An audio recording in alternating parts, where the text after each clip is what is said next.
After my surgery, my daughter-in-law handed me papers.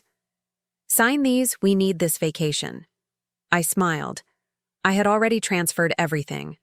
On Monday, she discovered she would have to live on the streets. "I'm glad to have you here. Follow my story until the end and comment the city you're watching from so I can see how far my story has reached." The hospital room was too bright, too sterile.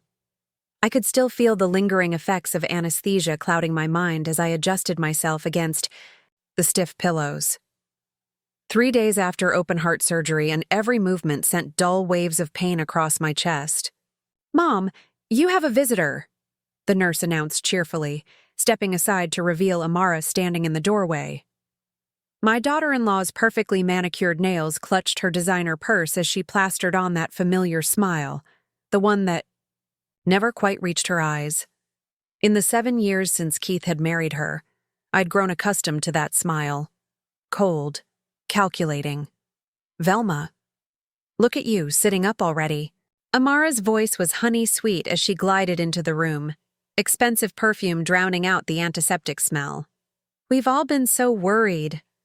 I nodded weakly, watching as she placed a small bouquet of flowers on the side table, the cheapest arrangement.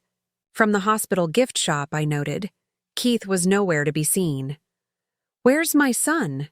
I asked, my voice still raspy from the breathing tube they'd removed yesterday. "Oh, he's swamped at work. You know how it is." Amara waved dismissively, settling herself into the visitor's chair. "But he sends his love." I doubted that. Keith hadn't visited once since my surgery.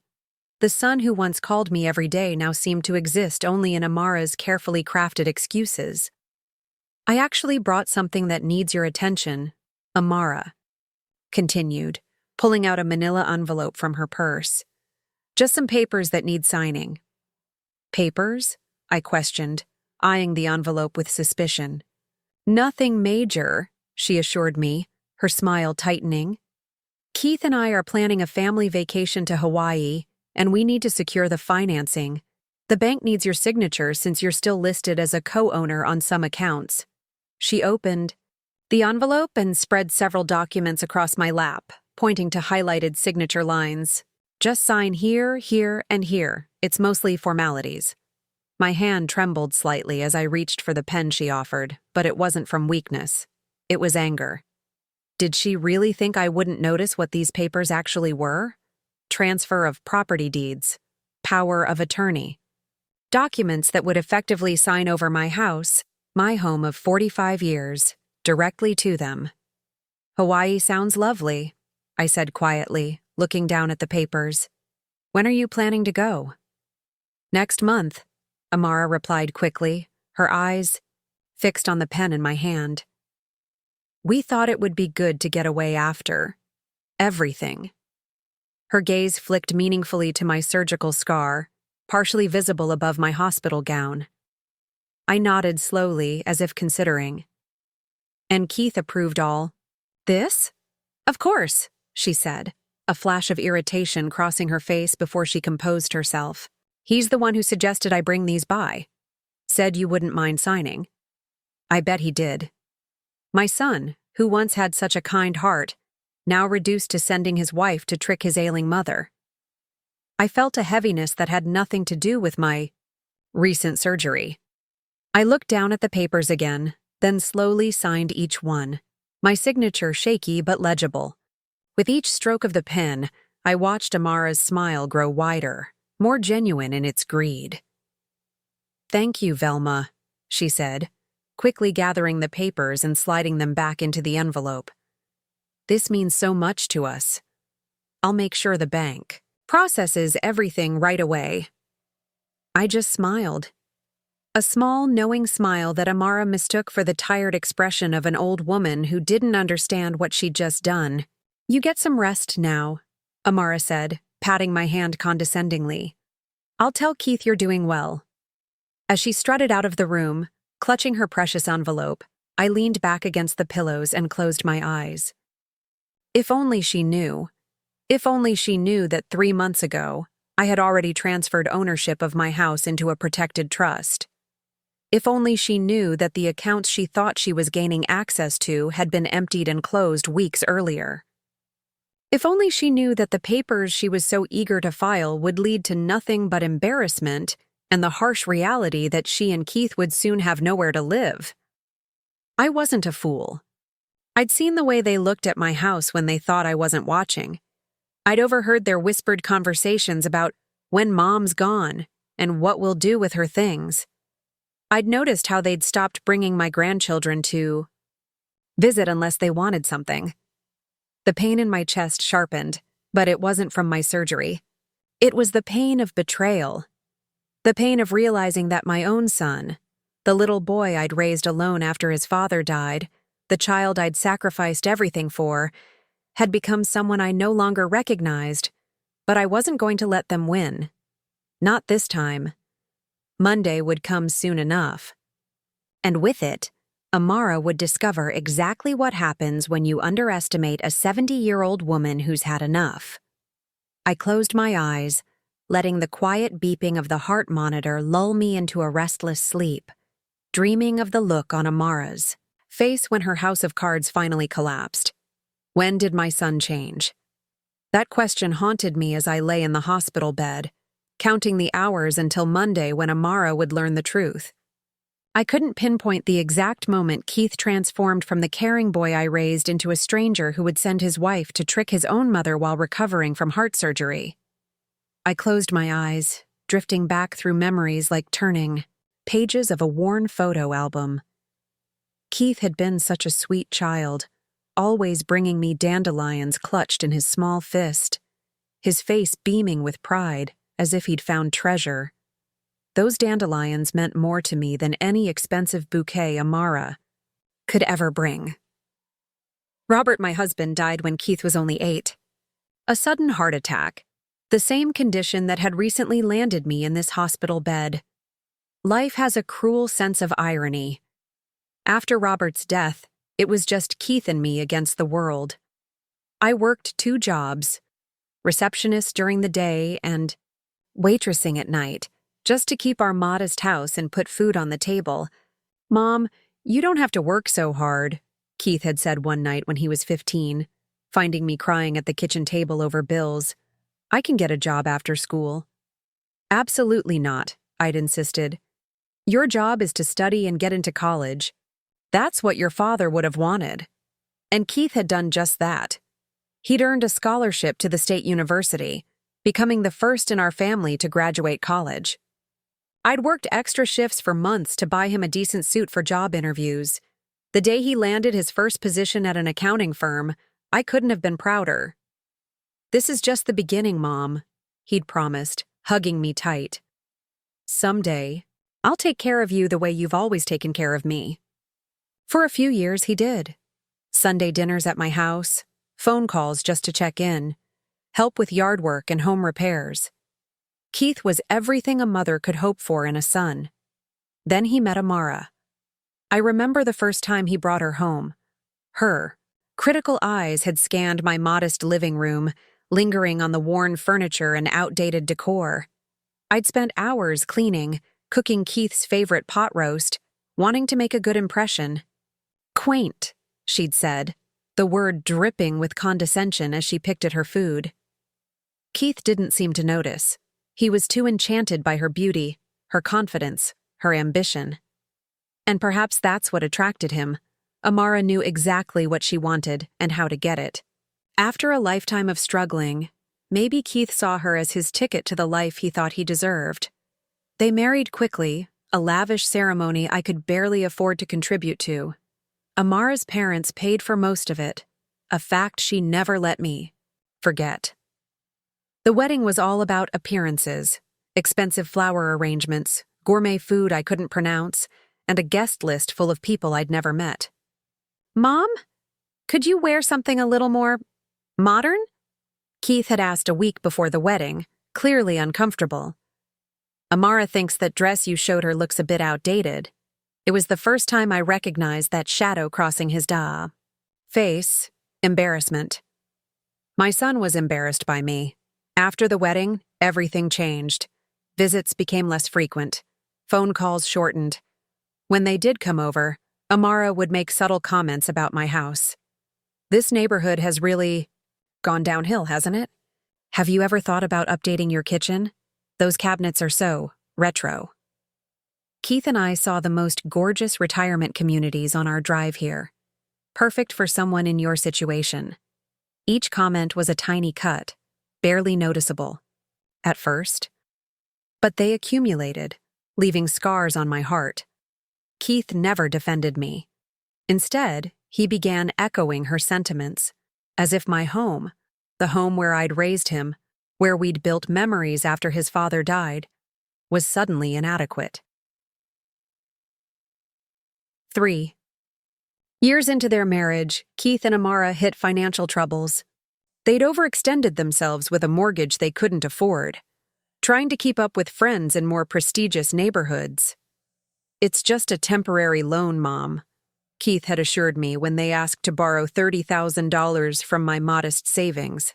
Money I'd set aside for potential medical expenses in my old age. "We'll pay you back with interest." I gave them the money. They never repaid a cent. Then came the grandchildren, twin boys who rarely visited. When they did, Amara hovered nervously, as if my modest home might somehow contaminate them. "Don't touch that, Hunter. We don't know when it was last cleaned," she'd say, loud enough for me to hear from the kitchen. The final change in Keith came last year, when I overheard a conversation not meant for my ears. I'd stepped outside to water my garden while they were visiting, and their voices drifted through the open window. "How much longer do you think she'll be able to live here alone?" Amara had asked. "I don't know," Keith replied. "Her health isn't great. Maybe another year or two. This house would sell for a good price, even with the outdated interior. We could finally upgrade to that neighborhood near the Mitchells. Mom would never sell.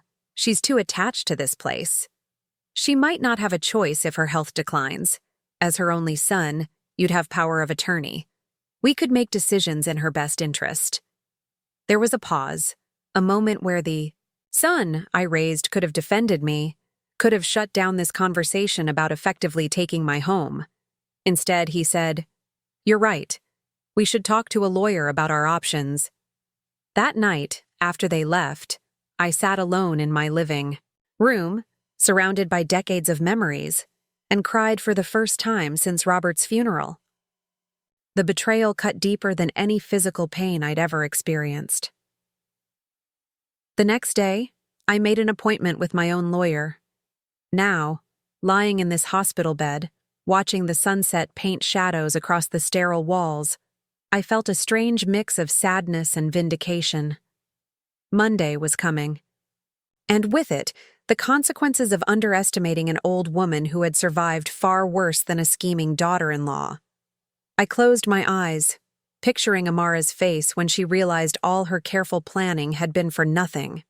It wasn't happiness, I felt at the thought, just a weary resolution that sometimes love means protecting yourself from the people who should have protected you.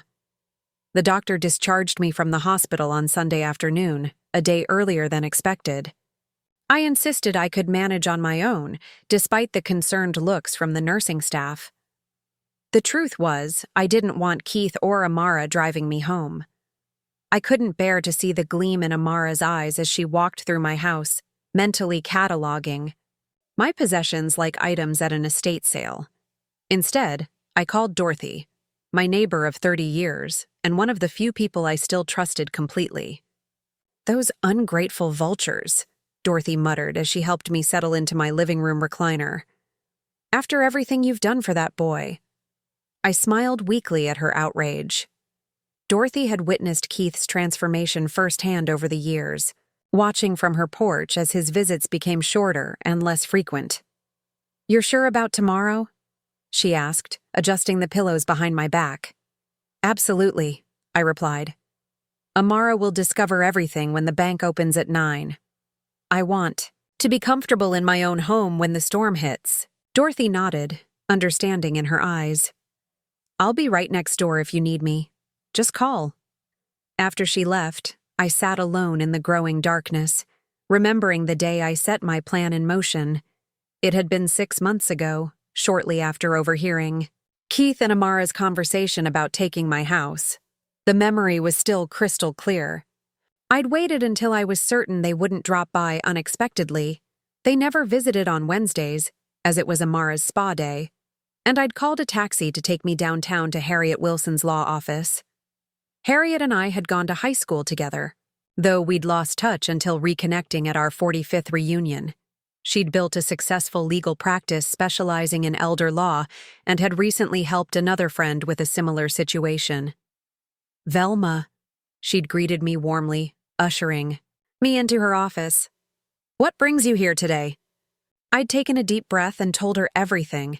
Keith's transformation, Amara's thinly veiled contempt, the overheard conversation about taking my home. As I spoke, Harriet's expression had shifted from friendly concern to professional determination. "Unfortunately, I see this more often than you'd think," she'd said when I finished. "Children who feel entitled to their parents' assets, often encouraged by spouses who see only dollar signs. But there are ways to protect yourself." Over the next 3 hours, Harriet had outlined a comprehensive plan. First, we'd created an irrevocable trust for my house and transferred the deed into it, with me as the beneficiary for the remainder of my life. The trust had specific provisions that would prevent Keith or Amara from challenging it, even after my death.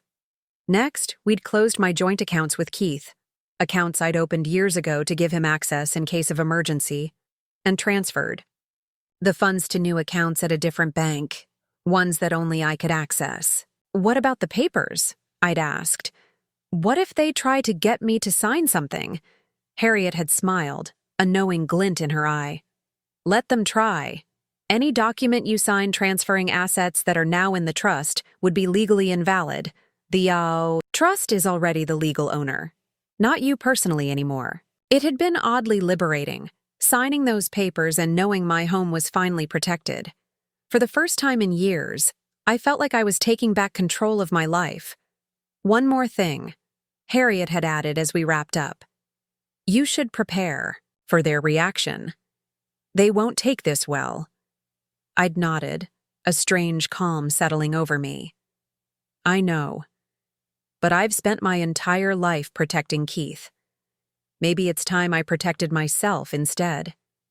In the months that followed, I'd maintained the illusion that nothing had changed.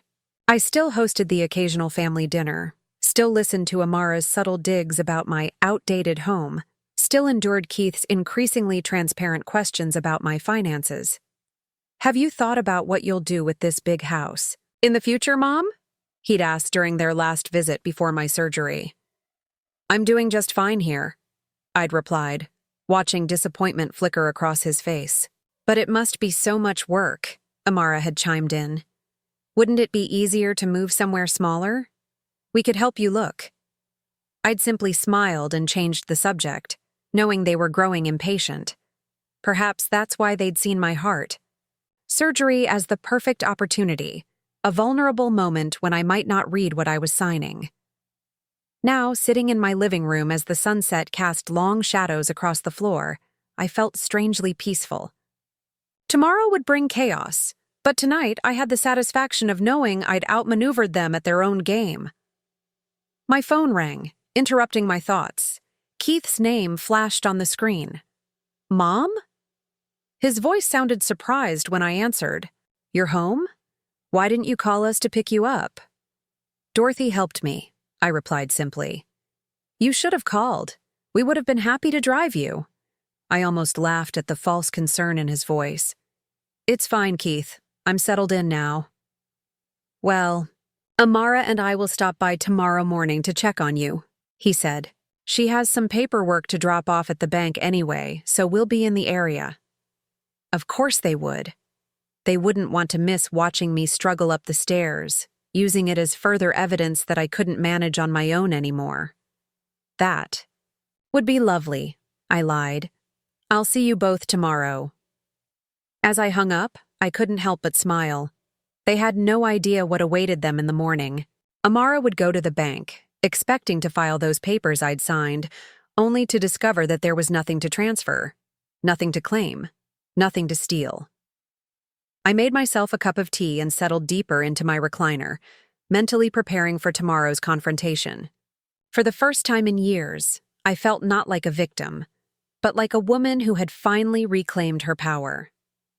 The house was quiet, except for the ticking of the grandfather clock that had belonged to Robert. I imagined him watching over me, perhaps, with a smile of approval. He'd always told me I was stronger than I gave myself credit for. Tomorrow, everyone would find out just how right he had been. Monday morning arrived with golden sunlight streaming through my kitchen windows. Despite the lingering pain from my surgery, I'd risen early, determined to face the day on my own terms. I'd made myself a light breakfast, taken my medication, and settled in my favorite armchair in the living room with a book I'd been meaning to read for months. The grandfather clock in the hallway had just chimed 9 when I heard a car door slam outside, right on schedule. I took a deep breath, mentally bracing myself for what was about to unfold. The doorbell rang, followed immediately by the sound of a key in the lock. They didn't even wait for me to answer. "Mom?" Keith called out, his voice echoing through the entryway. "Where are you?" "In the living room," I replied calmly, not bothering to get up. Keith appeared in the doorway, looking immaculate in his business suit. Amara trailed behind him, dressed as if she were heading to a fashion show rather than visiting her mother-in-law.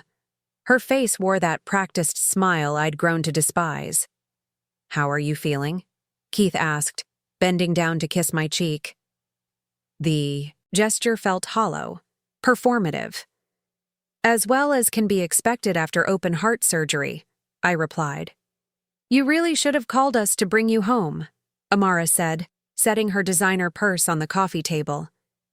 "Keith was quite upset when he found out you'd been discharged. I highly doubted that." Dorothy was happy to help. Keith glanced at his watch. "Listen, Mom, Amara needs to run to the bank to file those papers you signed. I thought I'd stay here and help you out for a bit." How convenient. He would keep me distracted while Amara handled the paperwork.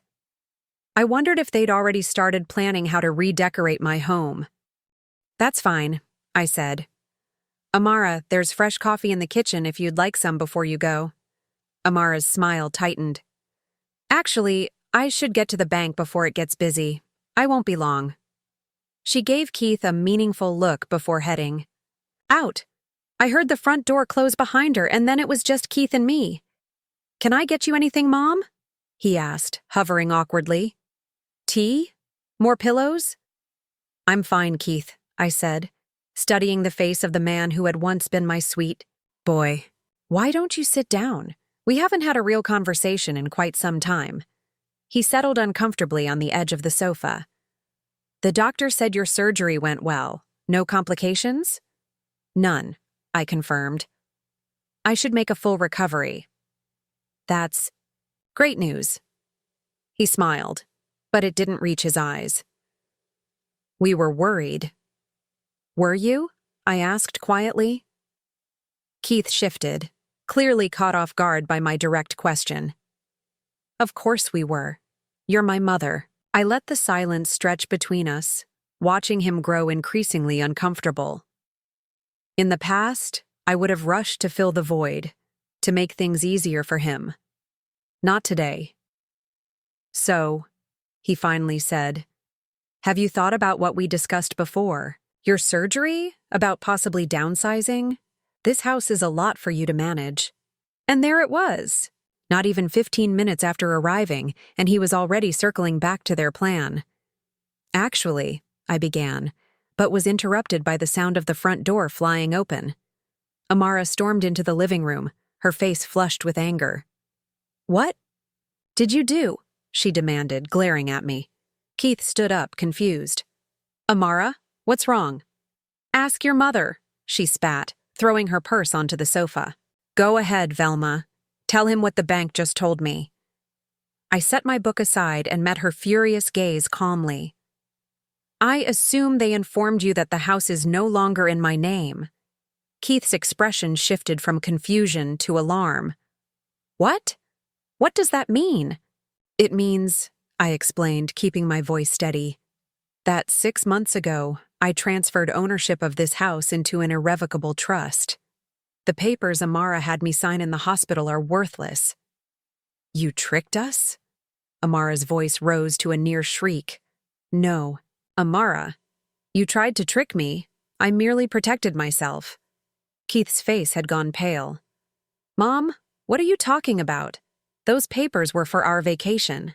I looked at my son, sadness mingling with my resolve. Keith, please don't insult my intelligence. Those papers would have transferred my house to you and Amara. I'm recovering from surgery, not suffering from dementia. This is ridiculous, Amara hissed. You can't just... I can, and I did. I cut her off. And that's not all. The joint accounts you had access to have been closed. Everything has been moved to new accounts that only I can access. Amara turned to Keith, her eyes wild. Did you know about this? Did you? Of course not. Keith ran a hand through his hair, looking increasingly desperate. Mom, you need to undo this. We're family. This isn't right. Family? I repeated, feeling a lifetime of pain in that single word. Is that what we are? Because from where I'm sitting, it looks more like you and Amara have been waiting for the right moment to take everything I've worked for. That's not true, Keith protested weakly. I heard you, I said quietly. Last year, through the open window. I heard you discussing with Amara how you could get power of attorney over me and force me to sell my house. Keith's face crumpled, the guilt written clearly across his features. He couldn't deny it. You had no right. Amara's voice had taken on a dangerous edge. We've been planning for years. Amara, stop, Keith warned, too late. Planning what exactly? I asked, though I already knew the answer. Amara's mask had completely slipped now, revealing the cold, calculating woman beneath. This house is wasted on you. Do you know what we could get for it in this market? But no, you've been sitting here alone, taking up all this space, while Keith and I have been struggling with our mortgage. Struggling? I raised an eyebrow. Is that what you call it when you take luxury vacations 3 times a year? When you drive a car that costs more than most people make in a year? When you remodel your kitchen because the 2-year-old appliances weren't trendy enough anymore? Keith sank back onto the sofa, head in his hands. Mom, please, we can work this out. There's nothing to work out, I said firmly. The trust is irrevocable. No one can touch this house but me. Amara grabbed her purse, hands shaking with rage. This isn't over. We'll fight this. We'll get lawyers involved. Feel free, I replied calmly. Harriet Wilson. You remember her from my high school reunion, Keith? She made sure everything was legally airtight. But by all means, waste your money on lawyers. You'll regret this, Amara threatened, moving toward the door. Keith, we're leaving. Keith hesitated, torn between his wife's fury and the realization of what they'd been caught trying to do. Keith! Amara snapped. He stood slowly, looking at me with a mixture of shame and anger. We just wanted to help you, Mom. You're twisting everything. The disappointment I felt was bone deep. Even now, caught red-handed, he couldn't admit the truth. I think you should go, I said quietly. This isn't over, Amara called over her shoulder as she stormed out. Keith lingered for a moment longer. Mom! Just go, Keith, I said, suddenly feeling every one of my 70 years. I'm tired. After they left, the house fell silent again. I should have felt triumphant. Instead, I felt a profound sadness. I had protected my home, but I had lost my son in the process. Or perhaps, if I was being honest with myself, I had lost him long ago. The days following Keith and Amara's dramatic exit were eerily quiet. I expected angry phone calls, threatening legal letters, perhaps even another unannounced visit. Instead, silence descended like a heavy blanket, wrapping around my house and leaving me alone with my thoughts. Dorothy checked in daily, bringing soup and company. Heard anything? She'd ask, trying to sound casual. Not a word, I'd reply. equally casual, though we both knew the silence wasn't peace. It was the calm before a storm. That storm arrived on Thursday afternoon, almost a week after the confrontation. I was tending to my garden, finding comfort in the simple act of pulling weeds and pruning roses, when a car I didn't recognize pulled into my driveway. A woman in a crisp business suit emerged, carrying a leather portfolio. "Mrs. Velma Harrington?" she called as she approached. I straightened up slowly, mindful of my healing chest. "Yes?" "I'm Jessica Moore from Lawson & Associates." She extended a business card. "I represent your son and his wife in a legal matter concerning your property." Of course. They'd found a lawyer willing to take their money, just as Amara had threatened. "I'm recovering from heart surgery," I said calmly. "If you have legal documents, you can leave them with me and I'll have my attorney review them." Jessica seemed taken aback by my composure. Perhaps she'd expected a frightened old woman, intimidated by legal jargon and official letterhead. "Mrs. Harrington, this is a serious matter. Your son believes you've made these decisions under duress, or perhaps with diminished capacity. We're prepared to petition for a competency hearing if necessary." A flare of anger rose in my chest. Diminished capacity? I'd like to see them try to prove that. "Ms. Moore," I said, my voice steady despite my racing heart. "I have all my faculties, intact. My attorney has extensive documentation of my mental competence, including evaluations from my doctors. Now, if you have papers to serve, please leave them. Otherwise, I need to finish my gardening." She hesitated, clearly unprepared for such resistance. Finally, she handed me a thick envelope. "Your son cares about you, Mrs. Harrington. He's concerned about your well-being." I accepted the envelope with soil-stained hands. "Is he? Then he has an interesting way of showing it." After she left, I called Harriet immediately. "They're claiming diminished capacity?" Harriet sounded more annoyed than concerned after I explained the situation. "That's predictable but easily countered. We have your medical records, plus the documentation from Dr. Matthews, who specifically evaluated your competence before we created the trust. Don't worry, Velma. This is a desperate move that will backfire on them." She was right. 2 weeks later, I sat in Harriet's office as she explained that Lawson & Associates had withdrawn their petition after reviewing our counter-evidence. "What now?" I asked, feeling hollow despite the victory. Harriet leaned forward, her expression softening. "Now they'll likely try a different approach. People like Keith and Amara don't give up easily when money is involved." The different approach came in the form of family pressure. My phone began ringing with calls from relatives I barely spoke. Two, Keith's cousins, distant in-laws, even Robert's sister Mildred, whom I hadn't seen in years. "How could you do this to your own son?" Mildred demanded when I answered her call. "Keith told me everything. How you've turned against him. How you're punishing him for trying to help you. Did he tell you that he and Amara tried to trick me into signing away my house while I was recovering from surgery?" I asked quietly. "He said you misunderstood," Mildred countered. "He was just trying to protect your assets." "From whom?" "Certainly not from himself and Amara." The conversation deteriorated from there, ending with Mildred declaring that Robert would be ashamed of me. That hurt more than I cared to admit. Similar calls followed. Keith had apparently been busy spinning his version of events to anyone who would listen, casting himself as the concerned son and me as the paranoid, ungrateful mother. Dorothy found me on my porch one evening, staring blankly at the sunset after a particularly difficult call from Robert's brother. "They're trying to isolate you," she observed, settling into the rocking chair beside mine. "Make? You feel like you're the villain, so you'll give in." I nodded, too drained to speak. "Don't let them," she continued firmly. "You know the truth. I know the truth.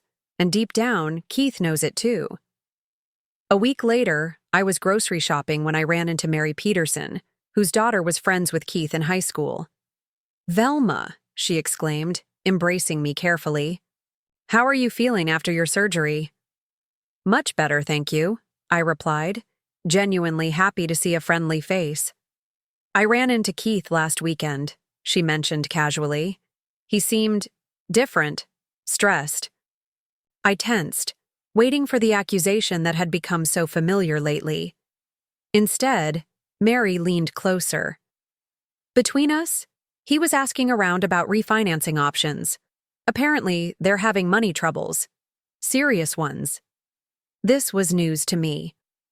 I'm sorry to hear that, Mary shrugged. Amara quit her job at the design firm months ago. Rumor has it they've been living on credit cards, that massive house of theirs. Well, it might be more show than substance. The information settled uneasily in my stomach. Keith and Amara had financial problems beyond what I'd imagined. No wonder they'd been so desperate to get their hands on my house. When I arrived home, there was a voicemail from Keith. The first direct contact since the confrontation. Mom. His voice sounded strained, exhausted. We need to talk. Not about the house or money.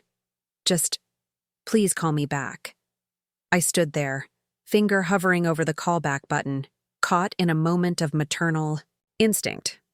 Then I remembered the cold calculation in his eyes as he'd watched Amara try to manipulate me into signing those papers. I didn't call back. 2 days later, a letter arrived from Keith. Not a legal document, but a handwritten note on plain paper. Mom, I know you probably hate me right now and maybe I deserve it. Things with Amara have gotten complicated. I need your advice, not your money, just a conversation. Please. I folded the letter carefully and placed it in my desk drawer. Part of me wanted to believe him, wanted to rush to his side as I'd done, his entire life. But the wiser part, the part that had finally learned to protect myself, recognized this might be yet another manipulation. That evening, as I watered my garden, I noticed Keith's car parked down the street.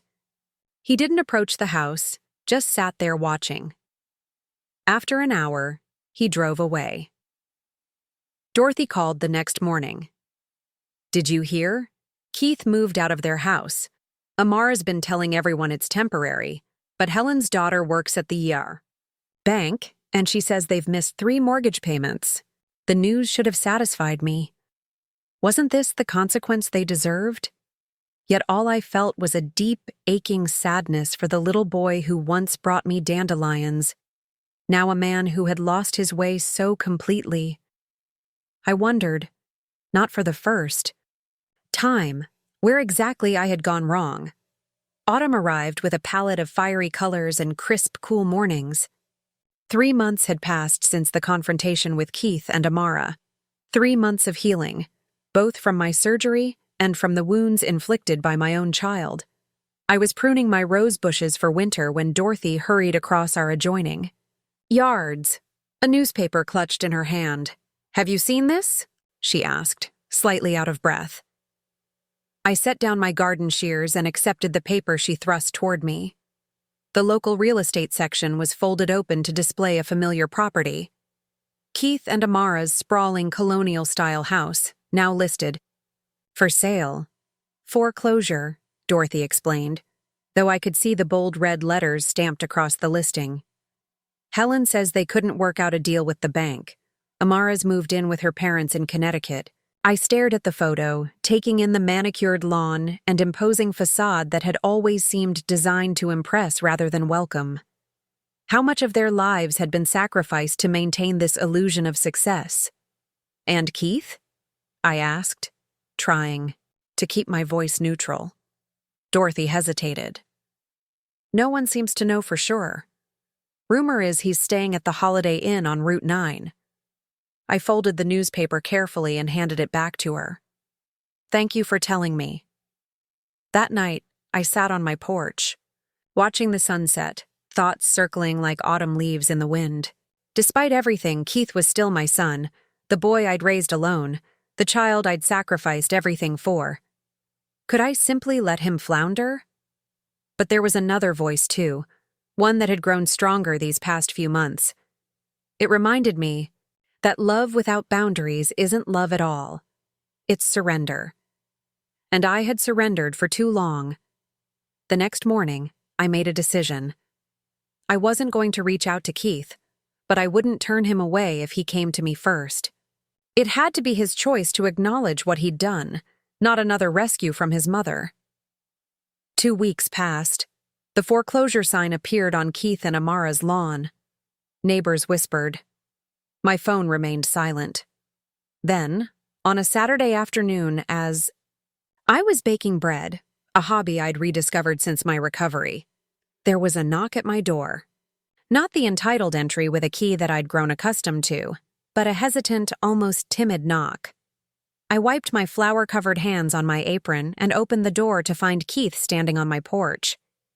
He looked different, thinner, with dark circles, under his eyes and clothes that hadn't been ironed. The polished veneer Amara had cultivated was gone, leaving behind a man who looked startlingly like his father in our hardest years. "Mom," he said simply. I didn't rush to embrace him. I didn't invite him in immediately. I simply stood there, taking in the sight of my son, truly seeing him, perhaps for the first time in years. "May I come in?" he finally asked, his voice ragged. I stepped aside, allowing him to enter the home he'd once tried to take from me. He moved awkwardly through the familiar space, finally settling on the edge of the sofa, just as he had that fateful day months ago. "Would you like some tea?" I offered, maintaining a calm I didn't entirely feel. "Please," he nodded, looking relieved at the simple normalcy of the question.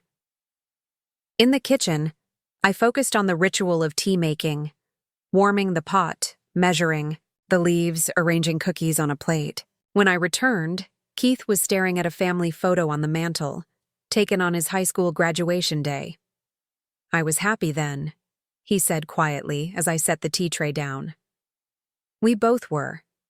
"Yes," I agreed, pouring 2 cups. "We were." A silence stretched between us, filled with unspoken words and years of complication. Finally, Keith took a deep breath. "I'm sorry, Mom," he said, looking directly at me. "Not just for the papers and the trust and everything that happened after your surgery, for all of it, for who I became." I sat very still, weighing his words, searching for manipulation or desperation. I found only exhaustion and what seemed like genuine remorse. "Amara left," he continued when I didn't immediately respond. "After the foreclosure became final, said she didn't sign up for this. Packed her things and moved back to her parents' place. I heard," I said quietly. He laughed, a hollow sound. "Of course you did. Small town." He ran a hand through his disheveled hair. "I've been staying at the Holiday Inn. Lost my job last week. Apparently showing up late and looking like this," he gestured to his rumpled appearance, "isn't great for client relations." "I'm sorry to hear that," I said, and meant it. Despite everything, I took no joy in my son's suffering. "Don't be," he replied, surprising me. "I needed this. All of it." He looked around the living room, taking in the modest furnishings that Amara had always sneered at. "I lost myself, Mom, somewhere between wanting more and never being satisfied with what I had." I sipped my tea, letting him continue. "The thing is," he said, voice dropping to almost a whisper, "I don't know how to find my way back. For the first time since he arrived, I truly saw my Keith. Not the polished accountant Amara had molded, not the scheming son who'd tried to take my home, but the boy who'd once had a genuine heart. The way back starts with honesty," I said finally. "Not just with me, but with yourself." He nodded slowly. "I've had a lot of time to think lately, about who I've been, what I've done." He swallowed hard. "About how I treated you. The worst part is, I knew it was wrong. Every step of the way, I knew, but I kept going." "Why?" I asked. The question I'd been holding inside for years, because it was easier than standing up to Amara, than admitting we'd built a life we couldn't afford, than facing that I'd become someone I didn't respect. He set down his teacup with a shaky hand. I'm not asking for money, Mom, or to move in. I needed you to know I understand what I did. That I'm sorry. Really sorry. In that moment, I made a choice, not from guilt or obligation, but from the quiet strength I'd found in these past months. The guest room is available, I said calmly. You can stay for 2 months. No rent, but you'll help with the house and yard, and you'll look for work every day. After 2 months, if you've found a job, we can discuss a reasonable rent while you get back on your feet. Keith looked stunned. Mom, you don't have to. I know I don't have to, I interrupted. I'm choosing to. But there are boundaries this time, Keith. Real ones. If you cross them, if you lie to me or try to manipulate me, you'll leave that day. No exceptions. He nodded slowly, understanding dawning in his eyes. Thank you. Don't thank me yet, I said with a small smile. Wait until you see the list of repairs I've been saving for the past year. A tentative smile crossed his face. Not the charming one he'd perfected for clients, but something more genuine, reminiscent of the boy he'd once been. That was 6 months ago. Today, as I celebrate my 71st birthday, my house is filled with real warmth for the first time in years. Keith, now working at a local accounting firm, has moved into his own apartment but comes for dinner twice a week. He's quieter than before, more thoughtful, still finding his way back to himself without Amara's influence. Dorothy and her husband are here, along with a small circle of friends I've reconnected with. Even Harriet came, bringing a bottle of expensive wine and legal jokes that make everyone groan. There's no sign of Amara. Last I heard, she'd remarried quickly, another man with a nice house and healthy bank account. I wish him better luck than my son had. As Keith brings out the cake he baked himself, lopsided but made with genuine effort, I look around at this gathering of people who truly care for me, not for what I own or what I can give them. Make a wish, Mom, Keith says as he lights the candles. I close my eyes, but I don't wish for anything. Everything I need is already here. A home that is truly mine. A son who is finding his way back to honesty. And the quiet strength I discovered in myself when I finally stood my ground. Some lessons come late in life. But as I open my eyes to the smiling faces around me, I know they're no less valuable for their timing. Now I'm curious about you who listened to my story. What would you do if you were in my place? Have you ever been through something similar? Comment below, and meanwhile, I'm leaving on the final screen 2 other stories that are channel favorites, and they will definitely surprise you. Thank you for watching until here.